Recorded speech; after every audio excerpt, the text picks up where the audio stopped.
Hello everyone, I am सुगम। Welcome back. तो guys यहाँ पर आज हम देखने वाले हैं, आपके कई सारे इस तरह के कमेंट्स आ रहे थे कि बिल्कुल स्टार्टिंग से हम अंग्रेज़ी बोलना कैसे सीख सकते हैं। अभी हमें कुछ भी नहीं आता है, ना हम अच्छे से इंग्लिश को पढ़ पाते हैं और ना ही हम इंग्लिश में बात कर पाते हैं। ठीक है, तो गाइस ये वीडियो उन स्टूडेंट्स के लिए है जिनको इंग्लिश में कुछ भी नहीं आता है। तो बिल्कुल बेसिक से आपको यहाँ पर हम लेकर चलेंगे।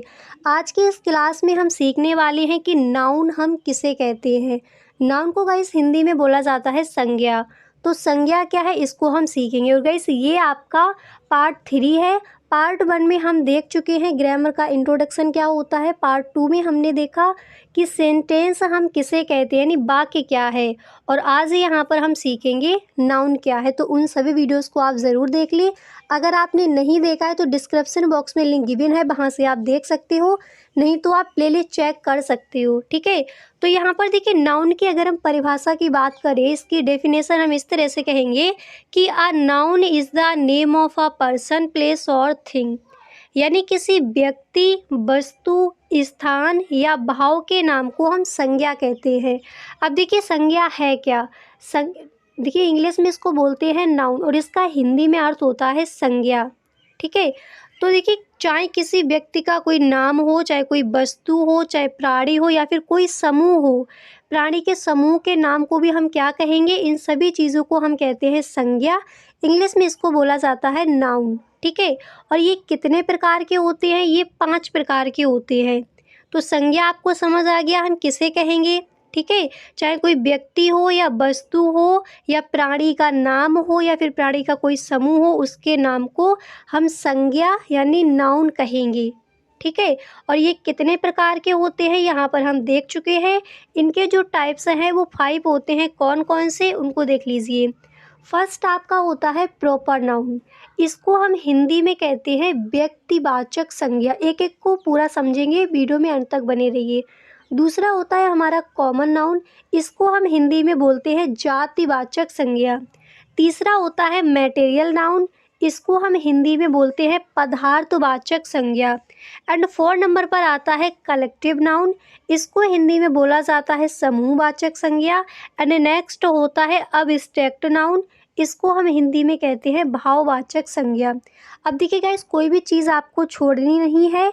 तो फर्स्ट में हम सीख चुके हैं कि ग्रामर का इंट्रोडक्शन क्या होगा। उसमें हमने सीखा था अल्फ़ाबेट हम किसे कहेंगे, वर्ड क्या होता है, वॉवेल क्या होते हैं, कॉन्सोनेंट्स क्या है। ठीक है, नेक्स्ट क्लास जो आपका सेकंड पार्ट था उसमें हम सीख चुके हैं सेंटेंस क्या है, उसकी परिभाषा क्या होगी, उसके टाइप्स क्या होते हैं, कितने प्रकार के सेंटेंस होते हैं। अब इस क्लास में हम सीखने वाले हैं नाउन। तो आप सीख चुके हो नाउन की परिभाषा क्या हो जाएगी, इसके टाइप्स कौन कौन से हैं। ठीक है, तो 5 प्रकार के नाउन होते हैं। तो पहला यहाँ पर होता है प्रॉपर नाउन। प्रॉपर नाउन को हम हिंदी में कहते हैं व्यक्तिवाचक संज्ञा। और इसकी परिभाषा इस तरह से आप लिखोगे कि जो संज्ञा शब्द किसी विशेष व्यक्ति, स्थान का ज्ञान कराते हैं, उन्हीं को हम व्यक्तिवाचक संज्ञा कहते हैं। व्यक्तिवाचक संज्ञा किसे कहेंगे, जो संज्ञा शब्द कोई विशेष व्यक्ति हो या फिर कोई स्थान हो, जैसे न्यू दिल्ली। ठीक है, अब दिल्ली जो आपका प्लेस है, जो आपका स्थान है वो विशेष है। आगरा, ठीक है, यानी जो आपके बिग सिटी है। अब जैसे किसी का नेम ले लिया किशोर। ठीक है, तो जो संज्ञा शब्द किसी विशेष व्यक्ति, स्थान का ज्ञान कराते हैं, उन्हें हम व्यक्तिवाचक यानी प्रॉपर नाउन कहते हैं।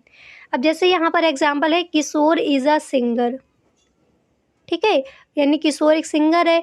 तो यहाँ पर देखिए बताया गया है प्रॉपर नाउन में किसी विशेष व्यक्ति या फिर किसी विशेष स्थान के नाम की जहाँ पर हमें जानकारी मिलती है वो किसके अंतर्गत आता है, प्रॉपर नाउन के अंतर्गत आता है, यानी उसे हम कहते हैं व्यक्तिवाचक संज्ञा। तो प्रॉपर नाउन हम किसे कहेंगे यानी व्यक्तिवाचक संज्ञा हम किसे कहेंगे, आप यहाँ पर सही ढंग से समझ गए होंगे। ठीक है, अब इसी तरह से इसका दूसरा टाइप कौन सा है, दूसरा प्रकार कौन सा है, उसको देखते हैं। तो नेक्स्ट है कॉमन नाउन। कॉमन नाउन को हम हिंदी में कहते हैं जातिवाचक संज्ञा। ठीक है, इसकी परिभाषा हो जाएगी कि वह नाम जो किसी जाति या वर्ग के प्रत्येक व्यक्ति, स्थान या वस्तु के लिए प्रयुक्त होता है, उसे हम जातिवाचक संज्ञा कहते हैं। ठीक है, जैसे बॉय, काऊ। ठीक है। और जो कॉमन नाउन है इसके भी दो प्रकार होते हैं, पहला होता है काउंटेबल नाउन और दूसरा होता है अनकाउंटेबल नाउन। तो अगर काउंटेबल नाउन के अंतर्गत जैसे आ जाएगा ऑरेंज है, रोज़ है, यानी जिनको हम काउंट कर सकें। और इसके बाद नेक्स्ट होता है अनकाउंटेबल नाउन। तो अनकाउंटेबल नाउन के अंतर्गत आ जाता है जैसे ऑयल है, ऑयल को हम गिन नहीं सकते, काउंट नहीं कर सकते। मिल्क है, ठीक है, दूध है, राइस चावल हो जाएंगे। तो कॉमन नाउन हम किसे कहेंगे? वह नाम जो किसी जाति या वर्ग के प्रत्येक व्यक्ति, अब जैसे यहाँ पर बॉय कह दिया तो यहाँ पर किसी का नाम नहीं, जैसे राम किसी का नेम नहीं लिया गया, बॉय कह दिया तो जितने भी बॉयस हैं वो सभी आ जाएंगे इसमें। अब जैसे काऊ कह दिया तो यहाँ पर कहा गया कि वह नाम जो किसी जाति या वर्ग के प्रत्येक व्यक्ति, स्थान या वस्तु के लिए प्रयुक्त होता है उसे हम जातिवाचक संज्ञा कहते हैं। ठीक है, तो यहाँ पर आपको समझ आ गया होगा। अब इसी तरह से नेक्स्ट इसका टाइप है मटेरियल नाउन। तो मटेरियल नाउन हम किसे कहेंगे? इसको हिंदी में बोला जाता है पदार्थवाचक संज्ञा। ठीक है, अब इसकी परिभाषा को समझिए। तो मटेरियल नाउन की परिभाषा हो जाएगी कि वह शब्द जो किसी पदार्थ का नाम होता है, ठीक है, किसी मटेरियल का नाउन होता है जिसमें अन्य वस्तुएं बनाई जाती है, पदार्थवाचक संज्ञा कहलाती है। जैसे गोल्ड, सोना हो गया, सोना से कई सारी चीज़ें बनाई जाती है। मिल्क हो गया, ठीक है, दूध से कई सारी चीज़ें हम बनाती है, उससे जैसे वुड लकड़ी हो गई यहाँ पर। तो यहाँ पर बताया गया है कि वह शब्द जो किसी पदार्थ का नाम होता है, ठीक है, पदार्थ जैसे मिल्क हो गया, गोल्ड हो गया, जिसमें अन्य वस्तुएं बनाई जाती है, वही हमारा मटेरियल नाउन यानी पदार्थवाचक संज्ञा कहलाता है। अब एग्जाम्पल के थ्रू समझ लीजिए, जैसे the chair is made of would, कुर्सी लकड़ी से बनी है।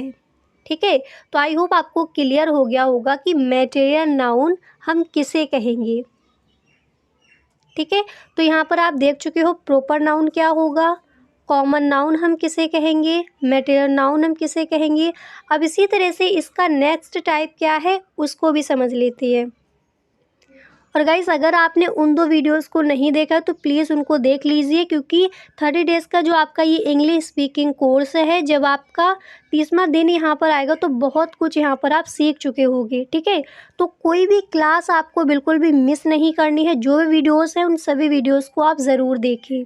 ठीक है, तो गाइस फर्स्ट जब आप इसका फर्स्ट पार्ट देखो तो वहाँ पर आपको कई सारी चीज़ें समझ आएंगी कि अल्फ़ाबेट क्या होता है, वर्ड बिल्कुल स्टार्टिंग से वहाँ पर आपको बताया गया, तो उसको भी आप ज़रूर देख लें।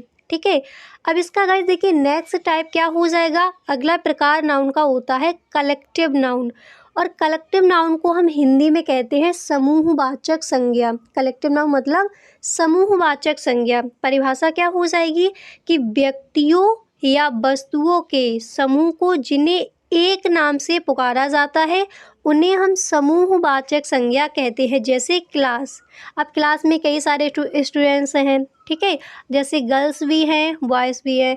तो यहाँ पर कहा गया है व्यक्तियों या वस्तुओं के समूह को जिन्हें एक नाम से पुकारा जाए। कोई आपका ग्रुप हो जिसे एक नाम से हम पुकारते हैं तो वो हमारा किसके अंतर्गत आता है? कलेक्टिव नाउन के अंतर्गत आता है।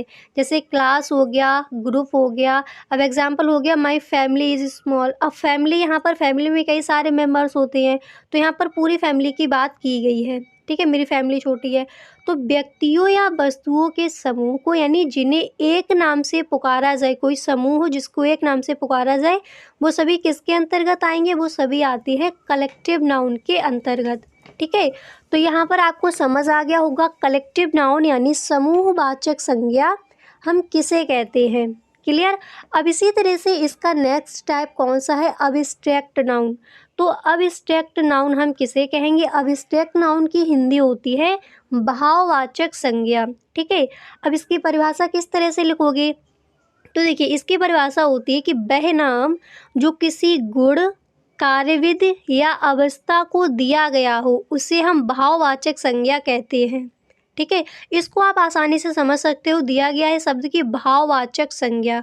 तो वह नाम जो किसी गुण, कार्यविधि या अवस्था को दिया गया हो उसे हम भाववाचक संज्ञा कहते हैं। जैसे ऑनेस्टी, ट्रस्ट। और एग्जाम्पल के थ्रू समझ लिए, जैसे यहाँ पर दिया गया है कि honesty is the best policy. Honesty is the best policy यानी ईमानदारी एक अच्छी नीति है, यानी एक अच्छी पॉलिसी है। ठीक है। तो यहाँ पर वही बताया गया कि बहनाम जो किसी गुण, कार्यविधि या अवस्था को दिया गया हो उसे भाववाचक संज्ञा यानी अब्स्ट्रैक्ट नाउन कहते हैं। ठीक है। तो यहाँ पर देखिए हम सीख चुके हैं कि नाउन क्या होता है, नाउन की परिभाषा क्या हो जाएगी, इंग्लिश में इसकी परिभाषा क्या हो जाएगी, इसके टाइप्स कौन कौन से होते हैं। अब कहीं पर भी आपको कोई चीज़ समझ नहीं आई है तो please tell me in the comment box. अब गाइस इसी तरह से आपकी नेक्स्ट क्लास होगी उसमें हम कुछ नया सीखेंगे। तो गाइस जो आपका 30 डेज़ का ये इंग्लिश स्पीकिंग कोर्स है, इन सभी वीडियोस को आपको देखना है अगर आपको इंग्लिश में कुछ भी नहीं आता। ठीक है। बिल्कुल जीरो लेवल से आपको लेकर चलेंगे। उसके बाद इंग्लिश में आप बात किस तरह से कर सकते हो उन सभी बातों पर हम डिस्कस करेंगे। तो गाइस आप सभी वीडियोज़ को आपको रोज़ाना देखना है। ओके, मिलते हैं नेक्स्ट वीडियो में। Thank you so much.